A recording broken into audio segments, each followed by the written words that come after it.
વરિયાવથી outer ring રોડને જોડતું એક પુલિયું છે તે ધરાશાયી થયું છે। તમને સીધા દ્રશ્ય બતાવીશ કે આ વરિયા વિસ્તારમાં આવેલું આ એક નાનકડું પુલિયું છે, જેના પરથી રોજબરોજ દરમિયાન હજારો વાહન ચાલકો અહીંથી પસાર થાય છે અને જે ધોધમાર વરસાદ વરસવાના કારણે જે આ પુલિયું છે તે ધરાશાયી થયું છે અને આ પુલિયું ધરાશાયી થતા અહીંના સ્થાનિક લોકોના જીવ છે તે તાળવે ચોટ્યા છે। કારણ કે અહીં દિવસ દરમિયાન સ્કૂલના વિદ્યાર્થીઓને, મહિલાઓને, ખાસ કરીને નોકરી ધંધે જતા લોકો પસાર થાય છે અને જે પ્રમાણે ધોધમાર વરસાદ વરસવાના કારણે આ પુલિયું જે ધરાશાયી થયું છે, જેના કારણે લોકોનો તંત્ર સામે રોષ જોવા મળી રહ્યો છે। આપણી સાથે અહીંના સ્થાનિક લોકો જોડાયા છે, તેમને સાથે સીધી વાત કરીશું।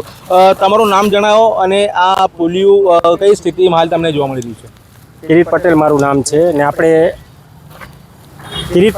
નામ છે ને આપણે વરિયાવથી આઉટર રિંગ રોડને કનેક્ટિવિટી કરતું જે પુલિયું છે તે 20 થી 25 દિવસથી આ ધરાશાયી થઈ ગયું છે। 20 થી 25 દિવસે આ કન્ડિશનમાં છે। વારંવાર આ સ્થાનિક પ્રજાઓએ તંત્રને રજૂઆત કરવા છતાં પણ આ કન્ડિશન છે ને તંત્રમાંથી કોઈ અધિકારી આવે છે તો અહીંયા ખાલી બેરિકેડ મારીને ચાલ્યા જાય છે, પણ અહીંયાથી દરરોજ વિદ્યાર્થીઓને, બહેનોને ધંધાકીય માટે આપણે લોકોને અવર જવર ખાસી સંખ્યામાં અવર જવર છે। તો મારું તંત્રને સાહેબ કહેવાનું એ જ છે કે બને તો ઝડપથી આ પુલિયાનું શું છે કામ ચાલુ કરવા વિનંતી છે કે મોટી દુર્ઘટના ન થાય એની પહેલાં કામ ચાલુ કરી દઈએ તો સારું છે। નકર અહીંયા આવનાર સમયમાં મોટી દુર્ઘટના થવા જઈ રહી છે, તો એનું જવાબદાર તંત્ર જ રહે સાહેબ। પછી તમે આનું કામ ચાલુ કરશો ને આમાંથી ઘણા વિદ્યાર્થીઓના, ઘણા બહેનોના, ઘણા ભાઈઓના જીવ હોમાઈ જશે, પછી તંત્ર ઊંઘશે તો એનું કોઈ પણ કાંઈ એનું મિનિમ છે નહીં। તો એની પહેલાં સાહેબ હું કહેવા એ માગું છું કે સુરત મ્યુનિસિપલ કમિશનરને અને સ્થાનિક તંત્રને કે આ પુલિયાનું જેમ બને એમ તાત્કાલિક ધોરણે કામ ચાલુ કરવા વિનંતી। આભાર।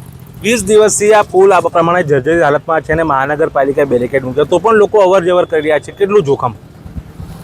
સર, હું તો તમને એ કહું છું આ ડેન્જર ઝોન છે, કેમ કે અવર જવર કરવા લાયક યોગ્ય છે નહીં।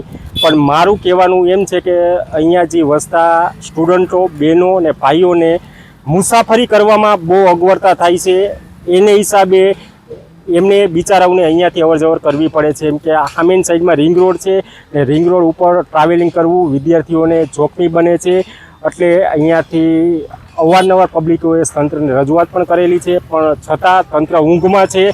મારું કહેવાનું એ છે કે તાત્કાલિક ધોરણે આ પુલિયાનું કામ ચાલુ થાય તો જ આનું સમસ્યાનું સમાધાન છે। આભાર। પુલનું કામ સમયસર ચાલુ નહીં થાય અને પૂરું નહીં કરવામાં આવે તો આગામી દિવસોમાં શું કાર્યવાહી કે માંગણી તમારી?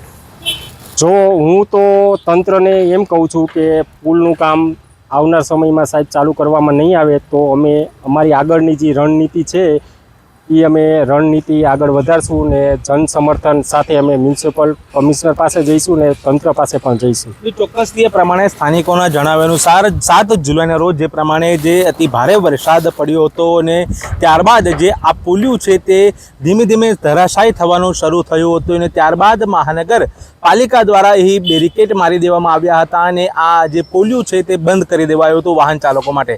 પરંતુ અહીં જે સ્થાનિક લોકો જે વસવાટ કરે છે તેઓને પોતાના ગંતવ્ય સ્થળ સુધી જવા માટે રિંગ રોડનો ઉપયોગ કરવો પડે છે અને તે ખૂબ જ મોટો રાઉન્ડ થઈ જાય છે, જેના કારણે લોકો હાલ જીવના જોખમે આ પુલિયા પરથી પસાર થઈ રહ્યા છે। ત્યારે સ્થાનિકોની જે છે સ્પષ્ટપણે માંગ છે કે અમે આ પુલિયું તૂટીને 20 થી 25 દિવસ વીતી ગયા છે, મહાનગરપાલિકાના તંત્રને અમે અસંખ્ય વખત રજૂઆત કરી છે, પરંતુ હજુ સુધી મહાનગરપાલિકા દ્વારા આ પુલિયાનું જે સમારકામ છે તે શરૂ નથી કરાયું અને જો આગામી દિવસોમાં હજુ પણ મહાનગરપાલિકા આ કામગીરી કરવા મોડું કરશે તો અહીં મોટી જાનહાની થવાની પણ શક્યતાઓ સેવાઈ રહી છે। Paresh Rathod, BS9 TV news, Surat.